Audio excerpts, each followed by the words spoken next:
In 2014, the Center of Southwest Studies, Fort Lewis College's Museum, Library, and Archives participated in the National Museum of the American Indian Artist Leadership Project. In this project, 4 artists were invited to the center and other regional organizations to explore museum collections and archives and to present workshops to their communities.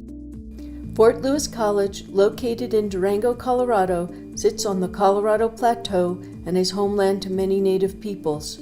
Surrounded by snow-capped La Plata Mountains and the Animas River Valley, the college has a commitment to Native Americans known as its Sacred Trust. As part of the Sacred Trust, the college and the center celebrate partnerships and projects that connect the many peoples who reside in this unique landscape of the Southwest. Hear what textile artist and linguist Louie Garcia has to say about his art and connections to community. My name is Louie Garcia. I'm a traditional Pueblo weaver. My ancestors come from southern New Mexico. We're Tiwa and Piro Pueblo people.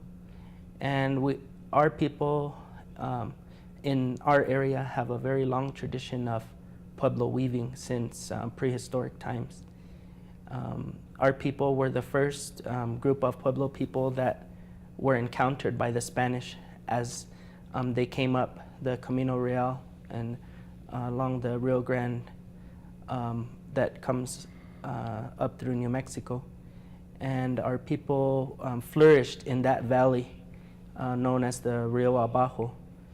And we have a very long history of weaving in that area that's noted by loom anchors inside of the rooms of several of the ruins along that area. So because of that, we know that since prehistoric times, my ancestors have been cultivating cotton, spinning and weaving cotton blankets, similar to the piece that's here in the Durango collection. So this particular piece was of special importance to me because of this tradition of cultivating cotton and weaving garments and mantas for both everyday use as well as ceremonial use. So as a Pueblo weaver myself, a traditional Pueblo weaver, a lot of my focus and work was to revive a lot of the old tradition.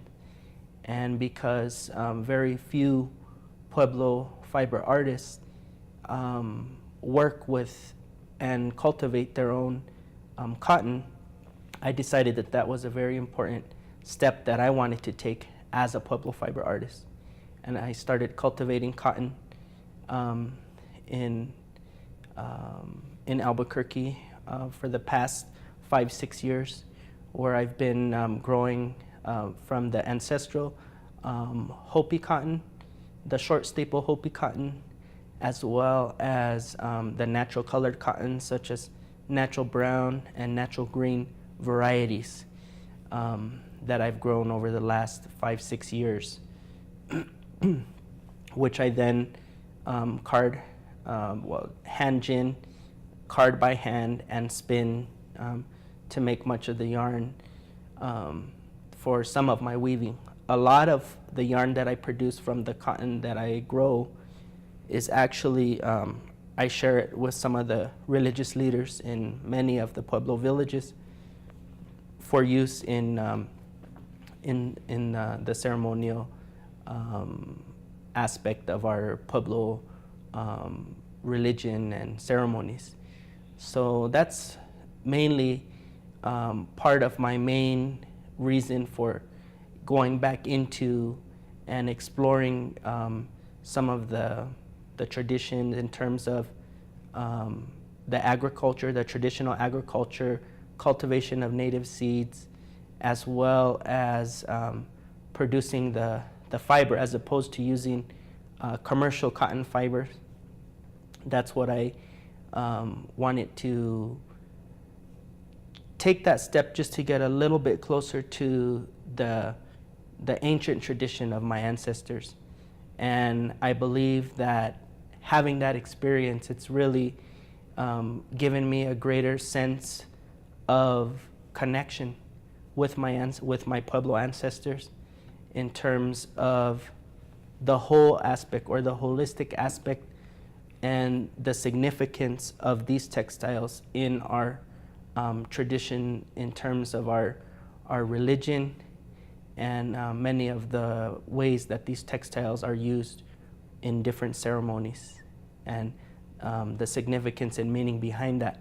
One of the main being the connection of cotton with the rain clouds, and that connection being that as we grow the cotton that needs all of the elements, the earth, the water, the sun, and all those elements come together through the ceremony, the offerings that we put down, the cornmeal we offer, asking the cloud spirits to bring the rain for the plants, and then harvesting that, working it to create the yarns for making the mantas, the kilts.